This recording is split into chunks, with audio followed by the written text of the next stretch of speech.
Good afternoon. 안녕하십니까. My colleagues and I 저희 remain squarely 동료와 focused on 저는 our dual mandate to 계속해서 promote maximum employment and 연준의 stable 두 가지 prices for the 임무, American people. 최대 고용과 물가 안정을 We 촉진하기 understand the 위해 hardship 초점을 that high 맞추고 inflation is 있습니다. causing, and we remain 높은 strongly 인플레이션이 committed 초래하는 to bringing 어려움을 잘 알고 inflation 있고 back 인플레이션을 down to our 2% 2% goal. 목표치까지 낮추기 위해 온 힘을 Price 다하고 stability 있습니다. is the responsibility 물가 of the Federal 안정은 Reserve. 연방준비제도의 Without price 책임입니다. stability, the 물가 안정이 economy 없으면 doesn't work for 경제는 anyone. 누구에게도 도움이 In 되지 particular, 않습니다. without price 특히 stability, 물가 we will 안정 not 없이는 achieve a 모두에게 sustained 이익이 period of 되는 strong labor market 강력한 conditions that benefit 노동시장 all. 여건을 지속해서 달성할 수 없습니다. Since early last year, the FOMC 작년 has 초부터 significantly tightened the FOMC는 stance of monetary 계속해서 policy. 통화 정책을 긴축해 We have raised our 왔습니다. policy interest rate 또 by 5 통화 percentage 정책을 points, 5%포인트 and we continue to reduce our securities 인상했습니다. holdings at a brisk 보유하고 있는 pace. 유가 증권을 신속하게 줄여나갔습니다. and the full effects 많은 of our 부분을 tightening have yet to 다루었고 be 또 felt. 긴축된 정책이 아직까지 In 느껴지지 light of how 못하고 far we've come 있습니다. in tightening policy, 많은 the 여정을 uncertain lags with 겪어왔고 which 또 긴축 monetary 정책을 policy affects the 취했지만 economy, 아직까지 시차 potential 때문에 headwinds 효과를 from 통화 credit 정책에 대해서 tightening. 느끼지 못하고 Today we 있습니다. decided to 또 leave our 여전히 policy 역풍이 interest rate 불고 있습니다. unchanged 신축 and to continue to 죄송합니다. reduce 크레딧 our 타이팅에 securities 대한 holdings. 역풍도 있습니다. 오늘 저희가 Looking 정책 ahead, 금리를 nearly all committee 기존 participants 목표 view 범위 it as 그대로 likely 유지하기로 that some 결정했습니다. further rate 그리고 increases will be 계속해서 appropriate this year to 적절하다라고 bring inflation 한다면 down to 저희는 2% 인플레를 over time. 2%로 낮추기 And I'll have 위해서 more to say about 적절한 monetary 조치를 policy after 취하겠습니다. briefly reviewing 경제 economic 상황을 간략하게 developments. 살펴본 후에 오늘 통화 정책 조치에 대해서 더 The US economy 말씀드리겠습니다. slowed 미국 significantly 경제는 last year, 작년에 and 크게 recent 둔화했습니다. indicators suggest that 최근 economic 지표에 activity 따르면 has 경제 continued to 활동이 expand at a modest 계속해서 pace. 완만한 속도로 확장되고 Although growth 있습니다. in consumer spending 비록 has picked up 소비자 this year, 지출이 올해 activity in 약간 the housing sector 증가했지만 remains 주택 weak, 부분 활동은 여전히 largely 미약합니다. reflecting higher mortgage 이는 rates. 주로 모기지 금리 상승을 Higher 반영하고 interest rates and 있습니다. slower 높은 output 금리와 growth 생산량 also appear to be 증가율 weighing on 둔화도 business 역시 fixed investment. 기업 고정 투자에 부담을 주고 Committee 있습니다. participants generally expect FOMC는 subdued growth to 좀 더 continue. 성장이 둔화세를 보일 거라고 예측하고 있습니다. 저희 SEP를 보면은 평균적으로 실질 GDP 성장률이 1.0% 올해 그리고 내년에는 1.1% 증가할 것으로 전망되고 있습니다. 중간값 예측을 보면은 장기적으로 지속될 것으로 보이고 있습니다. 노동시장이 여전히 타이트합니다. 지난 3개월 동안에 평균적으로 견실하게 28만 3천 개의 일자리가 매월 생겨났습니다. 실업률 약간 증가했지만 여전히 3.7% 5월달 기록했습니다. 물론 징조는 보입니다. 노동시장의 수요와 공급이 균형을 되찾고 있다는 신호가 있습니다. 노동력 참여율도 최근 몇 달 동안에 상승했습니다. 특히 25세에서 54세 사이의 노동력 참여율이 증가했습니다. 명목 임금 상승률도 다소 완화되고 있고 올해 들어 일자리 공석도 감소하고 있습니다.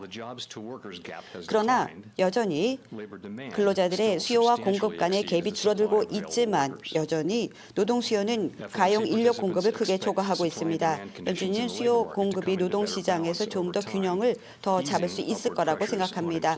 상방 압력이 인플레에 대해서 좀 더 완화가 되면 나아질 거라고 생각하고 있습니다. SP를 보면은요 실업률이 4.1% 올 연말 기록할 것이고 4.5% 내년 말 기록할 것으로 예측하고 있습니다.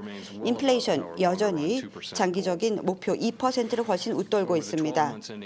4월 달로 끝나는 12개월 동안 총 PCE 물가는 4.4% 상승했고 여기에는 변동성이 큰 식품 및 에너지 부분을 제외하면 코어 PCE 물가는 4.7%를 기록했습니다.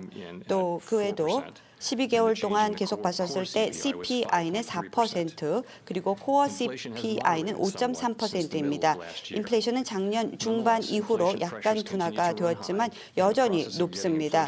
그리고 인플레이션을 다시 2%로 낮추기 위해서는 갈 길이 멉니다. SEP 총 PCE 인플레이션 올해 3.2%, 내년 2.5% 그리고 2.1%를 2025년 기록할 것으로 보입니다. 코어 PCE 인플레이션은 변동성이 높은 식품과 그리고 또 에너지를 제외하고 있는데 여전히 높습니다. 총 인플레이션 또 평균값을 봤었을 때 SEP는 3.9% 올해 전망됩니다. 상승된 인플레이션도 불구하고 인플레이션 여전히 장기적으로 봤었을 때 잘 고착화되어 있습니다. 그리고 저희가 계속해서 조사를 해봤었을 경우에 있어서 여전히 기대치는 높습니다. 저희 FOMC는 최대 고용과 그리고 물가 안정이라는 두 개의 사명을 통해서 미국 사람들에게 혜택을 가져다 주기 위해서 일하고 있습니다. 저희 모두는 높은 인플레이션이 어려운 상황을 이야기하고 있고 특히 가장 물가 상승에 큰 타격을 받은 사람들에게 구매력을 악화시키고 있다고 알고 있습니다. 특히 식품이라든가 주택이라든가 교통비가 상승하고 있는데 이 두 가지 사명에 집중해서 계속해서 다시 인플레이션을 2% 목표치로 돌려놓기 위해 노력하도록 하겠습니다. 제가 아까도 말씀드렸듯이 올해 초부터 FOMC는 정책 금리를 5bp 올렸습니다. 5% 올렸습니다. 그래서 이러한 긴축적인 정책이 금리에 가장 민감한 부분, 특히 주택이라든가 투자에 큰 영향을 주고 있습니다. 그렇지만 저희의 통화 정책이 온전히 영향을 발휘하기 위해서는 시간이 걸릴 것이고 인플레이션에 영향을 미치기에는 시간이 걸릴 것입니다. 경제는 현재 신용 여건이 긴축되면서 역풍을 맞고 있습니다. 가계와 그리고 기업에 영향을 주고 있고 경제 활동, 고용, 인플레이션에 영향을 주고 있습니다. 이러한 영향이 어느 정도 미칠지는 아직 불확실한 상황입니다. 우리가 그럼 긴축 정책을 얼마나 멀리 가져왔는가에 대해서는 아직 시차가 발생할 수 있어서 그리고 신용 긴축을 한 잠재적인 역풍을 감안해야 봐야 된다고 생각합니다. 그렇기 때문에 저희의 기준금리를 5에서 5.25로 그대로 유지하기로 했습니다. 그리고 저희의 대차대 지표를 계속해서 축소해 나가기로 했습니다. 제가 아까 말씀드렸듯이 거의 모든 FOMC 위원들이 앞으로 정책금리를 올해 말까지 조금 더 올리는 것이 적절하다고 판단했습니다. 그렇지만 이번 회의 같은 경우에는 우리가 빠르게 움직였기 때문에 기준금리를 유지하면서 추가적인 정보를 취합하면서 정책금리가 어떻게 진행되어야 될지를 판단하고자 합니다.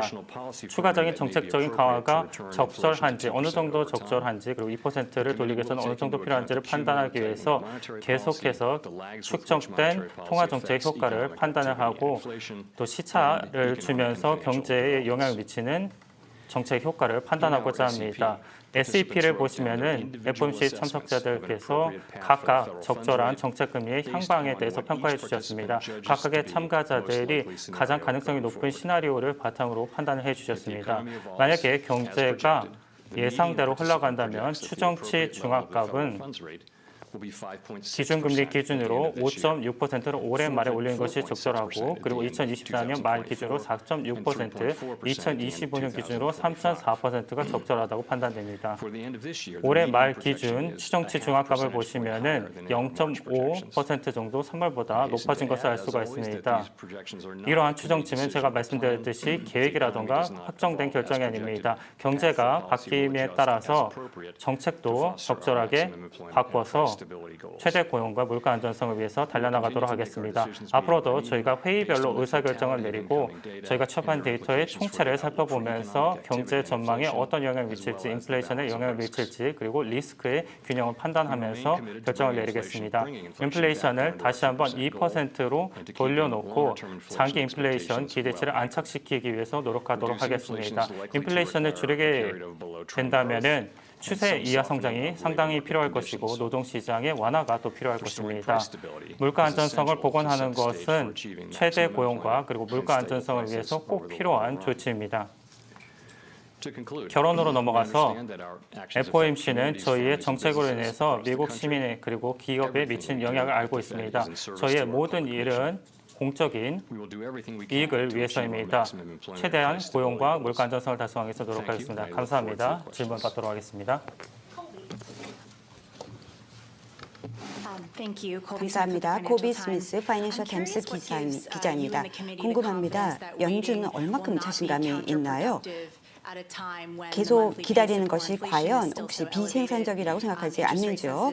현재 뭐 주택이랄까 뭐 기타 부분에서 상당히 민감하지 않습니까? 금리가 지대한 영향을 주고 있는데요. 그렇다면 일부 부분에서 약간 회복세도 보이고 있고 또 최근 금융 상태도 좀 더 나아지고 있는데 얼마큼 연준이 자신이 있으신지요? 계속 기다리는 것이 괜찮을까요? 네. 그러면 이 타이트닝 사이클 초반으로 돌아가 보시기 바랍니다. 작년 초반부터 금리 인상을 했었습니다. 세 가지 이슈가 있다라고 말을 했고 순차적으로 해결을 해야 된다라고 말씀을 드렸습니다.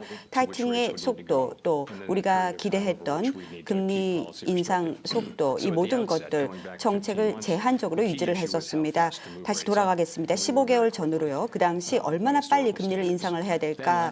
그리고 나서 고민을 했었는데 작년 12월 저희가 75bp 계속 인상을 했었고 그리고 나서 50bp를 계속 인상을 했고 올해는 다시 3.25bp 계속 인상을 했습니다. 그래서 분명히 저희가 금리 인상을 좀 더 완만하게 해야 된다.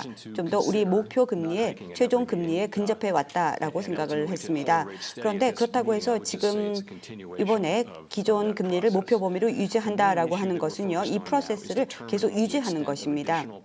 그리고 추가적으로 만약 필요하다라고 한다면 정책 강화를 할 것입니다. 우리의 목표는 2%로 낮추는 것입니다. 궁극적으로 여기서 두 가지를 구분해 주시기 바랍니다.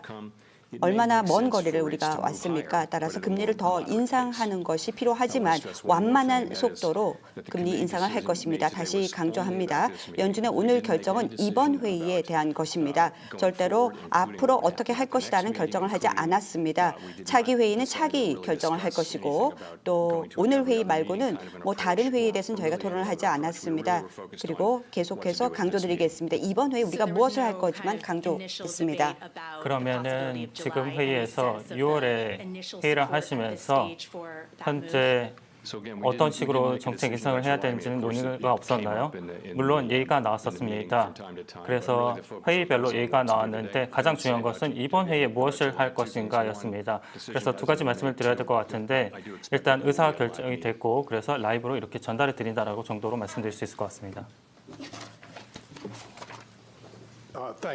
감사합니다. 저는 하워드 쇼이너 로이터 기자입니다. 저를 좀 도와주세요. 지금 의장님 말씀 이해를 좀 하고 싶습니다. 왜냐하면 약간 좀 변동을 한 것 같은데 점도표를 봤었을 때요. 고용 그리고 또 경제 성장도 둔화되었고 인플레이션도 좀 더 둔화된 것 같은데 그렇다면 과연 디스인플레이션이 어디서 생길까요? 노동시장도 계속해서 견실하고 탄력성이 있습니다. 수요 하락하지 않고 GDP도 저희가 봤었을 때 또 연준의 예상으로 본다면은 계속 꾸준하게 늘어나고 있는데 도대체 어떻게 이해를 해야 될까요? 네, 맞습니다. 데이터를 저희가 총합해서 봤고요. 계속해서 저희 기대치보다 높습니다. 그렇다면 이전 S&P를 한번 기억해 보시기 바랍니다. 3월 달 S&P 보셨을 때 성장이 약간 올라갔지만 그렇게 높은 성장은 아니었습니다. 그리고 또 실업률이 약간 하락했지만 또 기대만큼 많지도 않았고 인플레이션도 약간 하락했지만 기대만큼 많지는 않았습니다. 그래서 이 세 가지를 다 종합해 봤었을 때 우리가 가야 될 방향으로 가지만 아직까지는 우리가 필요한 수준만큼 빨리 가지는 않습니다. 솔직하게 말씀을 드리겠습니다. 5.86 꾸준하게 일관적으로 이루어지고 있습니다. 연준 금리를 봤었을 때 3월 달에 은행 사태들이 있었기 때문에 약간 주춤을 했죠. 그렇다면 질문 제가 답변을 하겠습니다. 과연 이 인플레이션이 어디서 오는가? 글쎄요. 뭐 크게 바뀐 것은 없습니다. 연준은 끊임없이 반복적으로 믿어왔고 또 강조해 왔었습니다. 인플레를 낮추는 것은 점차적으로 천천히 할 것이다. 그리고 시간이 걸린다 강조했습니다. 세 가지 프레임워크 기억나십니까? 코어 인플레이션. 좋은 지표입니다. 그리고 앞으로 어떤 향방으로 갈지 코어 인플레이션을 봐야 됩니다. 재화부터 보시기 바랍니다. 계속해서 공급 쪽, 당연히 공급 쪽이 상당히 좀 호조세를 보이고 있습니다. 비즈니스 쪽에 있는 사람들도 마찬가지입니다. 물론 과거 우리가 원하는 상태만큼 회복되지는 않았지만 그래도 재화 가격도 계속해서 하락하고 있습니다. 그러면 주택 서비스 분야 인플레이션을 보겠습니다. 이건 완전히 좀 다른 이야기고요. 굉장히 중요한 이슈입니다. 지금 맞습니다. 새롭게 임대되는 것, 새로운 월세, 렌트 여전히 가격이 조금 좀 하락하고는 있지만 좀 더 시간이 걸릴 겁니다. 어떤 전망이든 똑같습니다. 인플레가 올해 하락한다라고 한다면 좀 더 주택 분야, 서비스 분야도 좀 더 가격을 하락하지 않을까 생각하고 내년에 더 많은 하락이 있을 것이고 거기에서 아마 디스인플레이션이 생길 거라 생각합니다. 하지만 예상보다 우리가 기대했던 것보다는 좀 더 속도가 더딥니다. 그리고 정말 중요한 부분은 코어 PC 인플레이션입니다. 주택 서비스가 아니라 코어 PC 인플레이션입니다. 디스인플레이션 사인, 조기 사인을 저희가 목도했고요. 굉장히 광범위하게 다양한 분야에서 느끼고 있습니다. 그리고 뭐 비용 분야, 뭐 임금, 서비스 이런 분야, 또 노동 집약적인 분야, 많은 분석가들이 계속 말하고 있습니다. 인플레이션을 어떻게 낮출 수 있을까? 결국 노동시장 조건을 좀 더 완화시켜야지만 가능한 것입니다. 지금까지 보지 않았습니까? 몇 가지 지표에서도 나왔습니다. 노동시장 상태가 좀 더 둔화되고 완화되어야 된다라고 계속 분석가들도 말하고 있습니다. 제가 다시 한번 말하겠습니다. 인플레를 낮추기 위해서 가장 중요한 것은 바로 성장이 추세치보다 낮아야 되고 노동시장이 훨씬 더 좀 더 둔화되어야 될 것이고 그리고 또 뭐 공급 쪽이랄까 재화랄까 이러한 부분이 좀 더 견실해져야 됩니다. 그런데 이 과정 자체 실제 인플레가 낮출 때까지는 시간이 오래 걸릴 것입니다.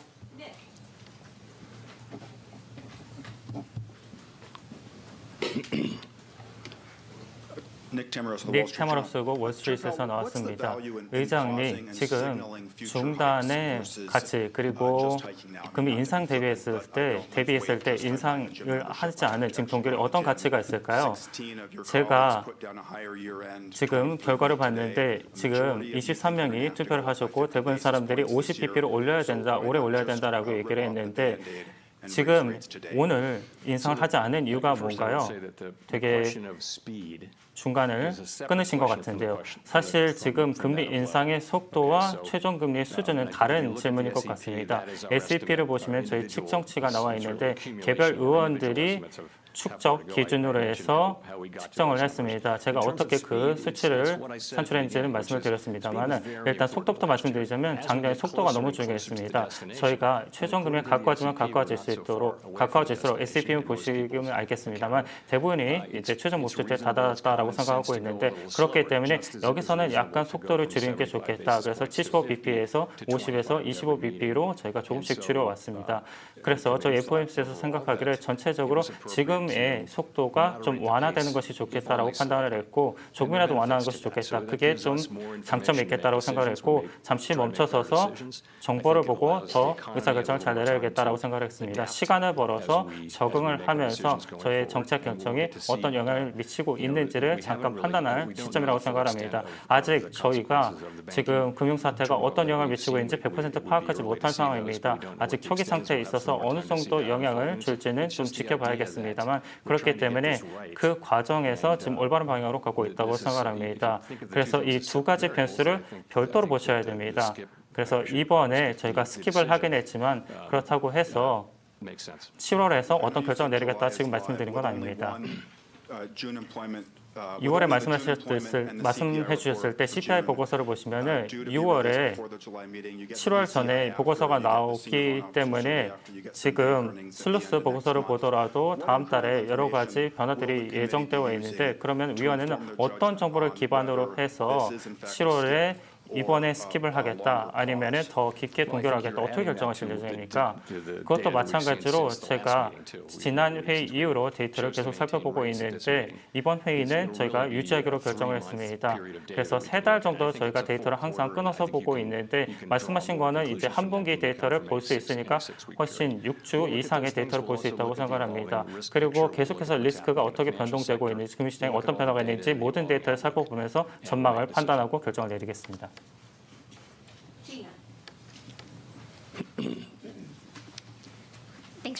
감사합니다. 저는 뉴욕타임스 기자입니다. 전망을 봤었을 때 글쎄요. 앞으로 뭐 고용도 어떻게 될 것이다, 성장도 어떻게 될 것이다, 인플레이션도 어떻게 될 것이다 이렇게 말씀을 하는데요. 3월 이후부터 어떤 이유 때문에 이렇게 생각을 바꾸셨나요? 지금 인플레이션이 굉장히 끈적끈적한데 왜 그렇게 생각하시는지요? 그런데 혹시 연준 금리를 수정해야 될 그 이유가 있을지 그리고 최종 금리 어떻게 생각하시는지요?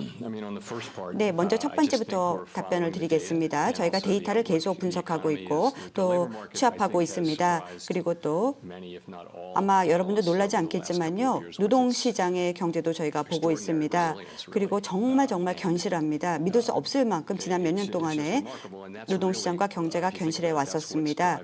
그리고 그 이유 때문에 일자리가 창출하고 있고 임금이 계속 상승하고 있고 또 지출이 계속 늘어나고 있고 그래서 결국은 고용이 또 늘어나고 있고 결국 경제의 동인 요소가 되고 있습니다. 데이터가 가장 중요합니다. 항상 저희는요, 회의를 할 때마다 우리가 무엇을 생각하는지를 씁니다. 가장 적절한 최종 금리가 연말에 뭐가 될 것이다 라고 각자 의견을 피력합니다. 물론 그 기반이 되는 것은 각 개개인들의 평가이죠. 예를 들어서 경제가 어떤 향방으로 갈 것이다. 그리고 뭐 이게 실제로 이루어질 수도 있고 더 높을 수도 있고 더 낮을 수도 있습니다. 각각 개개인들의 평가를 합니다. 사람들이 오늘 지금 이 순간 무슨 생각을 하는지 생각하고 그다음에 데이터를 취합하고 나서 회의를 할 때 다시 또 그리고 회의와 회의 중간중간에도 계속해서 데이터를 보고 결정을 합니다. 중요한 것은 저희가 데이터 접근 방식을 취합니다. 물론 연준금리가 뭐 최종금리가 어떻게 될 것이다 이렇게 자신감 있게 지금 말씀드릴 수는 없습니다. 의장님 질문 받아주셔서 감사합니다. 5월에 말씀하시기를 리스크가 지금 훨씬 더 밸런스를 찾아오겠다 말씀하셨는데 지금도 그런가요? 그래서 지금 리스크에 대한 판단이 변하신 건가요? 그리고 의원님이 보시기에 충분하게 제한적인 금리는 어느 정도인가요? 지금 현재 금리는 지금 위원회에서 충분히 제한적이라고 생각하지 않은 것 같은데 5.5인가요? 5.6인가요? 어느 정도가 충분히 제한적인가요? 다시 한번 말씀드리지만 제가 생각하기에 시간이 지나면서 리스크의 균형점을 저희가 찾아가고 있는 것 같습니다. 굉장히 금리가 거의 제로 금리에 가까웠다가 이제 5%까지 올라갔고 S&P를 보시면 추가적인 금리 인상이 예정되어 있는 것 같은데 이제 거의 종착지에 다 왔다라고 생각하고 있고 충분히 제한적인 수준은 그 종착지에 해당된다고 생각합니다.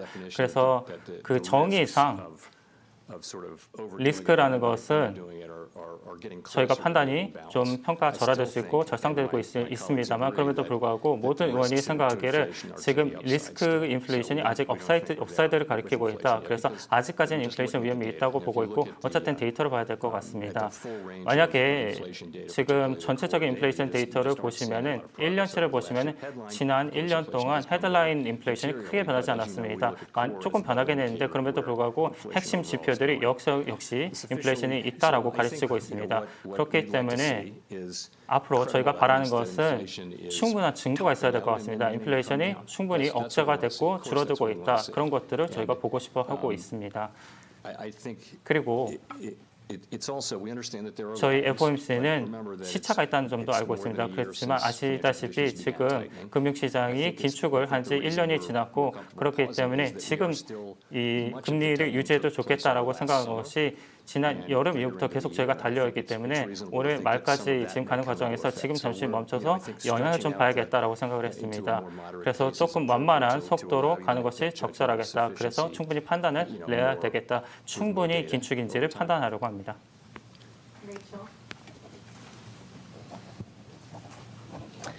안녕하십니까. 워싱턴 포스트의 레이첼 시걸 기자입니다. 질문 받아주셔서 감사드립니다. 그렇다면 시차를 말씀을 하시는데 시차에 대해서 좀 여쭤보겠습니다. 다시 또 금리 인상 언제 하실 겁니까? 혹시 기대하는 게 있나요? 뭐 이러이러한 요소 때문에 금리 인상을 하겠다 이런 요소가 있나요? 혹시 결정을 내릴 때 어떤 요소로 할 것인지요? 과거를 지난 1년을 되돌아보면서 전체적인 시차를 고려할 때 어떤 요소가 실제로 다시 금리 인상을 야기할까요? 네. 도전적이죠. 경제 상황을 봤었을 때는요. 보통 우리가 이렇게 생각하죠. 통화 정책의 영향이 경제 활동에 준다. 그렇지만 다양하게 시차를 주고 준다. 이거는 다 알고 있는 사실입니다. 하지만 금융 상황을 봤었을 때 상당히 타이트해졌습니다. 그리고 실제 금리 인상보다 앞서서 선방향으로 더 타이트해지고 있습니다. 그래서 다시 또 보겠습니다. 지금까지 저희가 한 뭐 2년을 봤다. 그렇다면 뭐 20bp냐 뭐 200bp냐 뭐가 됐던지 간에 타이트닝은 훨씬 더 과거보다도 더 빨리 이루어지고 있습니다. 과거에 우리가 신문을 봤었을 때 지금은 인터넷으로 언론을 접하지 않습니까? 세상이 바뀌었습니다. 그래서 보면은 금리에 민감한 지출 분야가 있습니다. 뭐 예를 들어서 내구재랄까, 주택, 재화 이러한 부분, 그리고 또 수요, 그리고 지출 이런 것들은 자산 가치도 시차가 좀 걸립니다. 여러분들 연구조사 결과를 보시면은 아마 원하는 답변을 얻을 수 있을 것입니다. 언제 금리 인상을 이야기하느냐, 그 요소가 무엇인가. 결정인가 이런 것도 아실 수 있을 것입니다. 얼마큼 시간이 걸리냐고요? 글쎄요. 이건 상당히 도전적인 어려운 결정 요인이죠. 저희가 전체적인 일련을 보고 판단도 하고 또 왜 그런가 이유를 파악하기보다는 경제에서 무슨 일이 벌어지고 있는가 좀 더 완만한 속도로 가야겠다 이런 것들을 봅니다. 아, 완만한 속도구나 그러면 해야겠다. 뭐 한두 가지다 이렇게 딱 지적을 할 수는 없습니다. 뭐 특정 이유, 특정 데이터를 찍어서 말씀드리기보다는 인플레이션이 정말 둔화되고 있다. 정말 믿을 수 있을 만큼 좀 더 소프트하게 완화되고 있다. 그럼 이제 효과가 있구나, 이상적으로 효과가 있구나라고 생각하면 멈추는 것입니다. 그리고 우리가 가야 될 목적지에 도착한 것이죠. 혹시 그러면은 신용 긴축의 최근 동향에 대해서 말씀해 주시겠습니까? 그런 시차와 최근 은행 사태 상관관계가 있나요? 아직 그 말씀을 드리기는 시기상조인 것 같습니다. 우리가 계속해서 살펴봐야 될 부분이고 그리고 저희가 보기에 굉장히 심각한 수준의 긴축이 있다, 일반적인 수준이 아니다라고 판단해야 될 것 같은데 그러기 위해서는 여러 가지 요소를 감안해서 금리를 결정하지 않을까 싶습니다. 그래서 저희는 일단 그런 식으로는 보고 있습니다. 감사합니다. 크리스 러거 AP 기자입니다. 조금 전 말씀하실 때요. 많은 트렌드가 원하는 대로 가고 있다. 그리고 주택 서비스 같은 경우도 주택 서비스를 제외하고도 코어 CPI도 상당히 좀 둔화되고 있다. 그런데 지금 봤더니 코어 인플레이션, 뭐 주택 가격, 자동차, 중고차 가격 다 증가하고 있지 않습니까?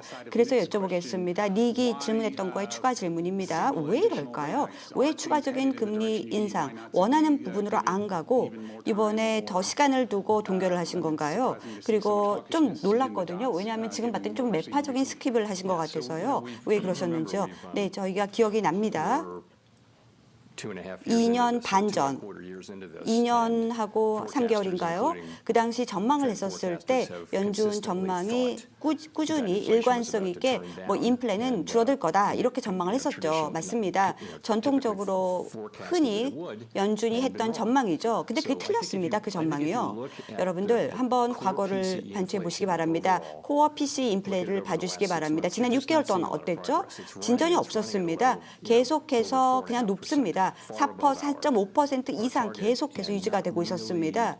정말 우리가 원했던 타겟에 내려가지가 않고 있었습니다. 결정적으로 인플레가 떨어지지 않았습니다. 우리가 원하는 것은 바로 인플레를 2%로 낮추는 것 하는 건데 안 되고 있습니다. 그래서 경제에는 최소한도로 손상을 주면서 그러니까 경제 영향을 최소화시키면서 가능하면은 인플레를 낮추는 것이 우리의 목표인데 아직 보지 못했습니다. 그래서 정책 결정을 내린 것은 어떻게 하면 좋을까? 금리 인상을 올 연말에 더 할 것인가? 아니면은 어떻게 할 것인가? 완만하게 좀 속도를 조절을 할 것인가? 상의를 하고 결정을 내린 것입니다. 이어서 질문드리겠습니다. 왜냐하면 지난 FOMC 회의에서 말씀하시기를 지금 임금 때문에 인플레이션이 오르는 것이 아니다. 그리고 샌프란시스코의 연구들을 보시면은 이러한 임금들이 주요 인플레이션의 인상 요인은 아니다. 근데 오늘 말씀드렸듯이 이제 노동시장의 완화에 대해서 말씀하셨는데 그럼 개인적으로 보기에 노동시장의 완화와 인플레이션은 어떤 상관관계를 갖고 있다고 보시나요? 제가 어떤 특정 연구 결과를 놓고 말씀드리기는 어렵겠습니다만 그럼에도 전체적인 그림을 본다고 했을 때 일단 초반, 2021년 초반을 보시면 인플레이션이 굉장히 수요가 커서 재화라던가 이런 것들을 많이 사람들이 집에서 원하다 보니까 또 은행에 돈을 담아두고 돈을 쓰고 싶은데 재화에서 많이 이런 돈을 쓰고 싶어 하니까 수요가 굉장히 많아서 인플레이션이 굉장히 많이 올라왔고 또 공급망도 그때 많이 손상이 되었습니다. 그 경우에는 임금이 크게 문제가 아니었습니다만은 그 이후 2021년, 2022년으로 넘어가면서 그리고 2023년으로 가면서 많은 분석가들이 말하기를 이제는 인플레이션을 줄이기 위해서 가장 중요한 것 중에 하나가 특히 비주택 서비스 부분이다라고 언급하고 있고 또 임금 인플레이션을 다시 정상적인 수준, 인플레이션을 2%로 돌려줄 수 있는 임금 수준으로 돌려놓아야 된다라고 얘기하고 있습니다. 그럼에도 불구하고 계속해서 지금 일관된 인플레이션을 보여주고 있는데요. 버냉키 페이퍼를 보시면 아시겠지만 몇 주 전에 나왔습니다만 일관적으로 똑같은 얘기를 하고 있습니다. 네, 이렇게 답변드리겠습니다. 마이클 맥키 블룸버그 라디오 기자입니다. 지난번 말을 할 때요. 시장을 깜짝 놀라게 하고 싶지 않다. 그게 연준의 의견이다. 시장은 연준이 어떤 일을 하기 전에 아이디어가 있는 게 좋다. 이렇게 수차례 말하지 않았습니까? 그리고 시간이 좀 걸릴 거다. 인플레를 완전히 하락할 때까지 시간이 걸린다 강조했는데요. 지금 인플레가 너무 끈적끈적합니다. 그렇다면 차기 회의 7월 달까지 한번 보겠습니다. 월스트리트나 다른 쪽에서는 과연 연준의 반응을 어떻게 평가해야 될까요? 시간인가요? 데이터인가요? 아무런 변화가 없다라고 한다면 계속 노동시장이 똑같은 상태를 유지하고 있고 인플레도 똑같은 수준이다. 만약 7월이든 9월이든 혹은 11월이든 계속 이 상태가 유지가 된다라고 한다면 금리를 인상할 것입니까? 필요해서요? 아니면은 시간이 필요해서요? 아니면 어떻게 하실 겁니까? 아니면은 뭐 인플레를 꺾기 위해서 또 금리를 인상할 겁니까? 네, 저는요 가설에 대해서 답변하고 싶지 않습니다. 단지 저희가 시장을 놀랍게 하고 싶지 않고 일반 대중을 놀랍게 하고 싶지 않습니다. 정책을 올바르게 수립하고 이행하고 싶습니다. 그게 연준의 역할입니다. 다가온 회의에서도 그렇게 할 것입니다. 7월 달 실제로 7월 달 회의가 열리면 그때 가서 결정할 겁니다. 데이터가 있을 것이고 연준이 위원들이 여러 가지 의사결정을 내리고 판단을 할 겁니다. 그렇다면 인플레가 과연 계속 하락할 거로 생각하세요? 시차를 고려해서 그리고 또 연준이 추가적인 조치를 취해서 결국 인플레가 떨어질까요? 지금 아무것도 모르잖아요. 어떤 일이 벌어질지 모릅니다. 네, 여러분들 한번 보세요. 미래 전망을 한번 보세요. 인플레가 어떤가요? 코어 PCE 인플레도 4.5% 그리고 중간값 FOC 생각으로는 3.9% 정도 떨어질 거다 생각합니다. 올 연말 12개월 기준으로 했었을 때 이건 상당한 진전입니다. 이게 바로 연준의 생각이고요. 그리고 4.5에서 3.9로 간다는 거 6개월 만에 이건 상당히 좋은 거죠. 이게 바로 저희들의 전망입니다. 그리고 최선을 다해서 저희는 투명하게 연준이 기능을 발휘할 겁니다. 또 헌신적으로 최선을 다해서 인플레를 낮추도록 할 것입니다. 이게 저희들의 최대 임무입니다.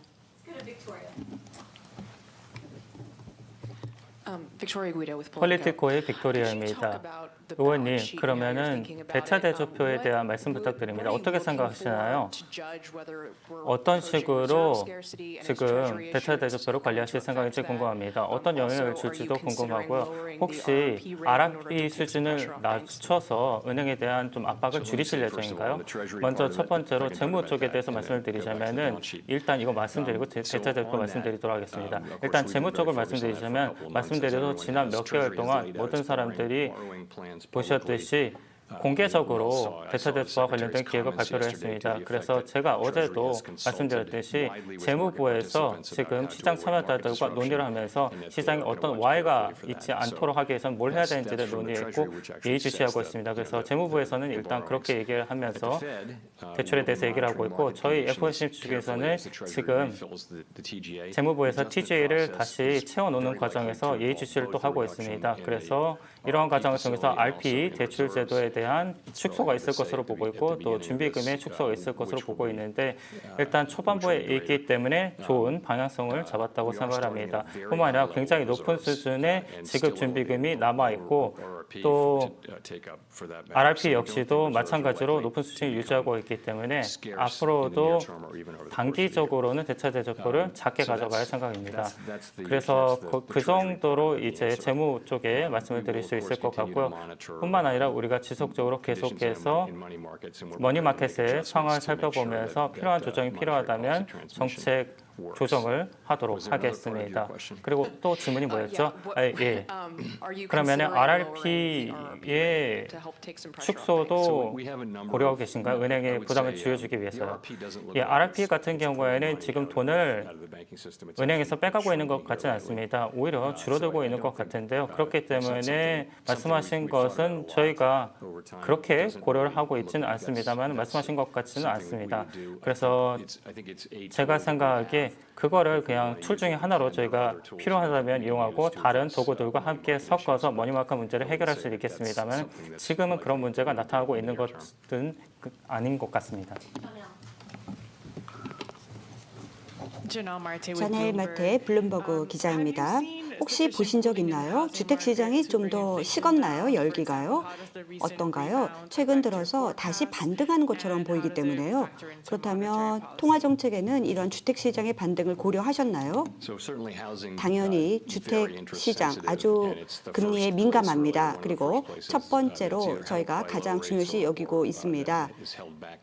인플레를 낮추기 위해서 또 금리에도 민감한 부분이 주택 시장이죠. 지난 1년 동안에 저희가 봤습니다. 저점을 쳤고 이제 저점에서 서서히 벗어나고 있는 듯이 보입니다. 신중하게 저희가 사태를 예의주시하고 있습니다. 렌트 그리고 주택 가격이 앞으로 계속해서 주택 서비스 인플레에 포함될 거라고 생각합니다. 물론 당장은 나타나지는 않겠죠. 하지만 비교적 좀 더 낮은 수준을 유지할 거로 예상됩니다. 적절하게 저희가 관리할 것입니다. 그렇다면 앞으로 금리 인상을 할 때 이 주택시장도 고려할 겁니다. 아니요. 저희가 다 봅니다. 주택시장만 보는 거 아닙니다. 금리를 결정할 때는요. 각 개별 사무실에 있는 분들 혹은 국가에서 혹은 뭐 전망을 하시는 분석가들 모든 분들이 모든 요소를 다 고려해서 전망을 합니다. 그리고 나서 뭐 금요일 날 오후가 되면 자료를 보내면 저희가 고려하고 이거를 여러분에게 공개합니다. 이런 식으로서 저희가 합니다. 다 누적해서 같이 검토하고 공개합니다. 앞으로 어떻게 될 것인가 뭐 주택 시장만 결정하는 건 아닙니다. 보지 않습니다. 감사합니다. 폭스 비즈니스의 에드워드입니다. 다시 한번 아까 말씀하셨던 지속 가능하지 않은 재정적인 동향에 대해서 좀 말씀을 드리고 싶은데요. CBO는 지금 10년 동안 2조 8천억의 연방 적자를 예측하고 있는데요. 그런 경우 이러한 재정적인 책임을 어떻게 다해야 된다고 보시나요? 왜냐하면 통화 정책으로 이러한 인플레이션을 계속해서 이 재정 지출이 증가한다면 통화 정책만으로는 컨트롤하기 힘들 텐데요. 사실 그거는 저희 사명은 아니라고 생각합니다.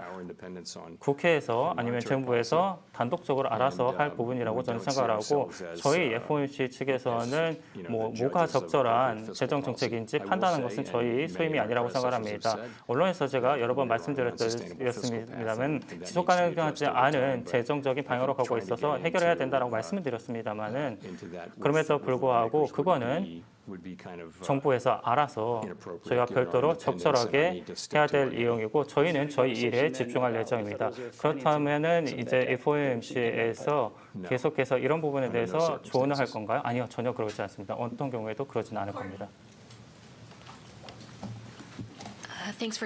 감사합니다.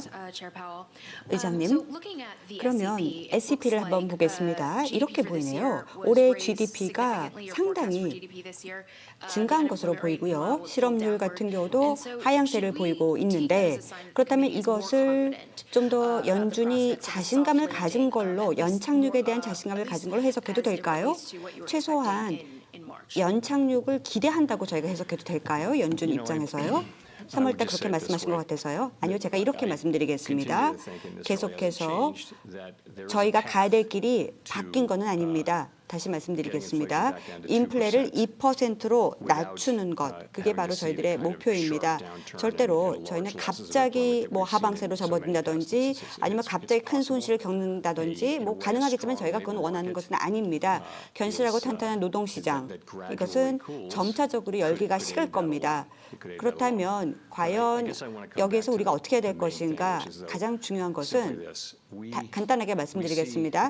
연준 위원들은 SEP를 봅니다. 그리고 완전하게 단일화된 통합된 의견을 갖고 있습니다. 인플레를 2%로 낮춘다는 목적에 대해서는 저희가 모두 다 동의하고 있고 최선을 다해서 2%를 달성한다는 것이 저희들의 계획이고 임무이고 책무입니다. 저희는 이해합니다. 인플레가 지금 미국 경제에 있어서 상당히 높은 채로 그냥 안착되고 있는데 이것은 오늘날 근로자들, 가족들, 기업들에게 도움이 되지 않습니다. 미래 후손에게도 도움이 되지 않습니다. 물가 안정을 회복하고 또 최대 고용을 달성하는 것이 우리 후손에게도 도움이 되고 지속 가능성을 확보할 수가 있고 경제를 탄탄하게 만들 것입니다. 이게 바로 우리의 최우선 과제입니다. 그다음 팔로업 질문하겠습니다. 제가 좀 혼돈이 됩니다. 왜냐하면 연준은 할 수 있는 일을 모든 일을 다해서 인플레를 낮추겠다라고 말씀하셨는데 SEP를 봤더니 인플레가 여전히 상방세를 보이고 있습니다. 내년에 더 올라갈 것 같은데 그런데 연준 금리를 보면은 낮지 않습니까? 좀 이해가 안 돼요. 뭐죠? 네, 답변 드리겠습니다. 뭐 2년, 3년을 한번 내다보시기 바랍니다. 저는 너무나도 무게를 두고 전망을 이게 뭐 전망이 정답이다 이렇게 보지는 않겠습니다. 왜냐하면 너무나 세상이 불확실하기 때문이죠. 분명한 것은 인플레가 하락하면 전망도 달라질 것이고 그리고 분명히 뭐 지금은 약간 높을 수 있지만 언젠가는 떨어질 것입니다. 그리고 뭐 2년 명목상의 금리를 또 보면 실질적인 금리하고 명목상의 금리를 봐야 되고요. 또 아마도 저희가 좀 더 의미 있게 퍼세티브한 쪽으로 가야 될 것이고 또 인플레를 낮추기 위해서는 금리가 계속 퍼세티브로 유지가 되어야 됩니다. 그래야지만 인플레가 떨어집니다. 그리고 대대적으로 인플레를 낮추기 위해서 몇 년이 걸릴 수도 있을 것입니다. 다 보실 수 있겠지만요. 한 명이 올해 단 한 명도 올해 금리 인하하겠다라고 말한 사람은 없습니다. 이것은 적절하지 않습니다. 여러분 생각해 보시기 바랍니다. 인플레가 하방세를 보이지 않습니다. 지금 전혀 움직이지 않고 있습니다. 물론 반응을 보이고 있지만요. 기존 금리를 많이 인상했음에도 불구하고 인플레가 떨어지는 속도가 더딥니다. Sorry, thank you. 네, 감사합니다. 죄송합니다. 안녕하세요, 의장님. SFP 뉴스의 줄리입니다. 지금 언론을 보시면은 블랙록에서 실업률에 관련된 5월 결과를 냈었는데요. 이게 최대 고용의 사명에 맞는 상황일까요? 아니면은 여기에서 좀 반등이 있을 거라고 보고 계시는지요? 물론 저희도 말씀하신 대로 계속 과거부터 인종별 그리고 민족별로 노동시장에 차이가 나타나고 있고 그러한 요인들은 저희가 뭐 통화정책으로 해결할 수는 없겠습니다. 그럼에도 불구하고 최대 고용의 일부라고 생각을 하고 있고 그렇기 때문에 전반적으로 포용적인 목표를 달성하기 위해서 노력은 하고 있습니다. 그렇기 때문에 저희가 예의주시하고 있습니다만 아시다시피 실업 뭐 그게 흑인의 실업이 됐던 아니면은 역사적으로 굉장히 낮은 그런 실업률이 됐던 여전히 저희가 논의 중에 있습니다만 그럼에도 불구하고 지금 노동시장이 굉장히 견조하다라는 것이 지난 50년간 이어졌고 전체적인 3.7%의 실업률 수치 자체가 사실 굉장히 높은 수치입니다.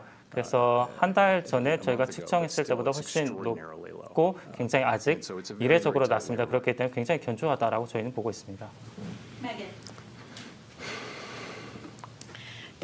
감사합니다. 팔로업 질문을 하겠습니다. 집세 렌트에 대해서요, 주택시장에 대해서요. 월러 주지사님께서도 말을 했었는데 계속해서 CPI가 봤었을 때 렌트가 굉장히 슬로우 다운, 둔화되고 있습니다. 그렇다면 월러 주지사가 과연 앞으로 주택시장이 업틱할 거다 이런 말을 할까요? 어떻게 생각하십니까? 글쎄 이거는 맞습니다. 우리가 앞으로 지켜봐야 될 것은요. 렌트가 좀 낮아져야 됩니다.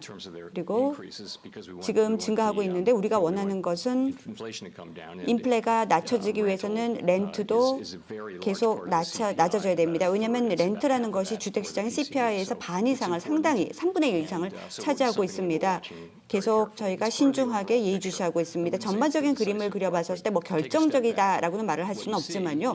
그래도 상당히 큰 부분을 차지하고 있습니다. 코어 인플레이션을 한번 봐주시기 바랍니다. 지난 6개월 1년을 보시면요. 큰 진전이 없었습니다. 주택시장 렌트 부분에 있어서 진전이 없었습니다. 그래서 우리가 피할 수 없죠. 연준 차원에서 연준 위원들 그리고 저희가 평균값을 봤었을 때 중간값을 봤었을 때도 역시 생각할 때 코어 PC 인플레이션 12개월을 봤었을 때 3.9% 올해 이렇게 결정을 내렸던 것이죠. 매년 지난 3년 동안 계속해서 증가하고 있습니다. 계속 올라가고 있습니다. 저희가 그 올라가는 수치를 봤고요. 그래서 인플레이션 전망이 앞으로 떨어지려면 우리가 뭘 해야 될까? 좀 더 많은 일을 해야겠구나. 그래서 결정을 결정을 내린 겁니다. 그래서 SEP를 해석을 하시면 됩니다. 그리고 잠시 지금 레저 부분은 어떻게 보시나요? 코어 서비스, 주택을 빼고 어떻게 임금이 떨어질 것인지 궁금합니다. 그리고 인플레이션은 어떻게 이동할까요? 임금은 계속해서 높아질 것 같습니다. 아시다시피 이러한 임금 상승이라는 것이 굉장히 견조하다고 말씀드렸는데 그 수준 자체는 2% 인플레이션을 맞출 수준과 좀 일관되게 가고 있다고 말씀드렸습니다. 그래서 주요 임금 지표를 보시면은 많은 진전이 있었고 뭐 심각하게 높지는 않아도 약간 정도 1년 전에 비해서 올라가고 이제 내려가는 부분도 있는데 굉장히 점진적으로 움직이고 있다고 생각합니다. 이러한 과정이 계속해서 점진적으로 일어났으면 좋겠다라고 생각하고 있고 이러한 임금 상승이 특히 저소득층에는 굉장히 혜택이 될 수가 있습니다. 그럼에도 불구하고 인플레이션을 다시 2%로 돌려놓기 위해서는 그게 모두에게 도움이 되거든요. 인플레이션에 피해를 받는 사람도 있습니다. 그래서 고정 수입 같은 경우에도 인플레이션에 크게 영향을 받을 수 있으니까 예의주시하고 있습니다. 감사합니다. 크레이그 로 마켓워치 기자입니다. 궁금합니다. 혹시 연준에서 혹시 노동시장에 대한 이야기 하셨나요? 그리고 또 노사 분규가 있는데 헐리우드에서 또 자동차 쪽에서 근무하고 있는 근로자들이 유나이티드 오토 워커들도 지금 노사 분규를 하겠다, 파업을 하겠다라고 하는데요. 좀 더 고임금을 주장하고 있는데 어떤가요? 토론하셨나요? 주제로 다루었나요? 네, 임금에 대한 주제, 그리고 노동시장에 대한 주제, 또 노동시장의 역동성, 이것은 저희들의 토론의 가장 중요한 주제 중에 하나입니다. 물론 여러 가지 내용들이 있지만요. 노동경제, 노동시장, 정말 우리들의 중요한 내용이죠. 왜냐하면 저희 두 가지 임무가 그중에 하나가 최대 고용 아닙니까? 그래서 노동시장 당연히 저희가 토론했습니다. 많은 시간을 할애하고 토론을 했었습니다. 구조적인 이슈가 분명히 있습니다. 그래서 저희가 뭐 주목은 하고 있죠. 많은 시간을 할애하지는 않았고요. 또 예를 들어서 뭐 노사 분규랄까 이런 거에 대해서 토론을 벌이지는 않았습니다. 단지 이런 일이 벌어지고 있구나라고 토론을 했고요. 그다음에 인플레이션을 2%로 누적된 것을 하락하기 위해서 무엇을 해야 될까 이런 쪽에 더 많은 토론을 했습니다. 그러면은 많은 사람들이 임금 때문에 이렇게 된 거 아니야? 그럼 임금 얘기를 하는 거 아니야? 이렇게 말을 하겠지만요. 사실 저희들은 서비스 분야의 인플레이션이 경제에서 중요한 부분을 차지하고 있기 때문에 그런 부분에 대한 이야기를 더 했습니다. 마지막 질문 받겠습니다. 감사합니다. 뱅크레이트의 마이클입니다. 의장님이 보시기에 지금 시스템적인 그런 리스크, 지금 실리콘밸리 사태 이후로 3달 정도가 지났는데 어떻게 생각하시는지요? 그리고 지금 뭐 부동산 시장, 상업용 부동산이라든가 비은행 부분의 리스크는 어떻게 보시나요? 리스크가 낮아졌나요? 아니면 아직 높아서 금리 인상이 추가적으로 필요하다고 보시는지요?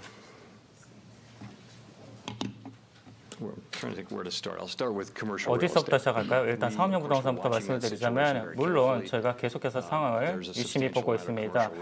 상업용 부동산의 비중이 은행에서 굉장히 크고 특히 작은 은행도 그렇고 근데 전체적으로 잘 분포되어 있는 것 같습니다. 그래서 시스템이 이제 손실이 있더라도 잘 핸들할 수 있을 정도로 잘 분포되어 있다고 생각을 하는데 일부 은행 같은 경우는 비중이 높을 수도 있고 그 경우에는 손실이 클 수도 있습니다. 그래서 제가 잘 모니터링을 하고 있다고 말씀드릴 수 있을 것 같고요. 제가 보기에 그런 상황은 어느 정도 이어질 것 같습니다. 그래서 갑자기 뭔가 사태가 벌어져서 시스템의 리스크가 벌어질 것 같지는 않고요. 또 비금융시장의 금융시장을 비은행의 금융시장을 보시면은 많은 일들이 벌어지고 있고 그리고 분명히 코로나 당시만 하더라도 은행을 제외한 금융 부문에서 많은 이슈들이 있었습니다. 그래서 굉장히 많은 사태들이 있었고 뭐 행정단에서라든가 특히 이러한 사태를 통해서 재무부에서 뭐 재무부 국제시장이라든가 여러 가지 비은행과 관련된 금융시장의 이슈들이 있었는데 일단 저희 같은 경우에는 은행을 감독하고 있는데 일부 은행에서 어떤 식으로 이제 관리를 하고 있는지를 보고 있습니다. 그게 저희의 사명이기도 하겠고요. 3월의 사태에 대해서 질문 주셨는데 제가 아까 말씀드렸듯이 FOMC에서는 계속해서 상황을 모니터링하고 있습니다. FOMC의 소임은 굉장히 여러 가지가 뭐 있겠습니다만은 은행이 왜 잘못되었는지를 파악을 하는 과정에서 물론 우리가 왜 그랬는지를 찾아낼 수 있을 것이라고 생각을 하는데 굉장히 모니터링을 꼼꼼히 하고 있습니다. 그래서 상황이 전개되는 과정을 보면서 또 신용시장이 어떻게 전개되고 있는지를 보고 있고 신용 여건이 어떻게 되고 있는지 각각의 은행들이 시장에서 어떻게 반응하고 있는지를 보고 있습니다. 그래서 거시 경제적인 어떤 영향이 나타날 것 같다. 그럼 저희가 고려를 하면서 금리에 반영을 해야겠죠. 그래서 제가 생각하기에 그 정도라고 말씀드릴 수 있을 것 같습니다. 그러면 이러한 사태가 훨씬 더 악화될 거라고 보시나요? 그래서 예를 들어 50bp 더 올리시면 그럴까요? 제가 생각하기로는 이렇게 말씀드려야 될 것 같습니다. 저희가 계속해서 모니터링을 하고 있고 상황에 따라서 만약에 지금 신용 여건이 더 긴축이 돼서 말씀하신 대로 좀 심각한 사태다. 그럼 저희가 고려해야겠죠. 왜냐하면 저희의 이 정책금리라는 도구 자체가 거시 경제를 어떤 살리기 위한 목적이 있기 때문에 당연히 고려해야겠죠. 물론 금융 안전성에도 저희가 책임이 좀 있습니다만 그 역시도 저희가 항상 고려하는 요소 중에 하나입니다. 감사합니다.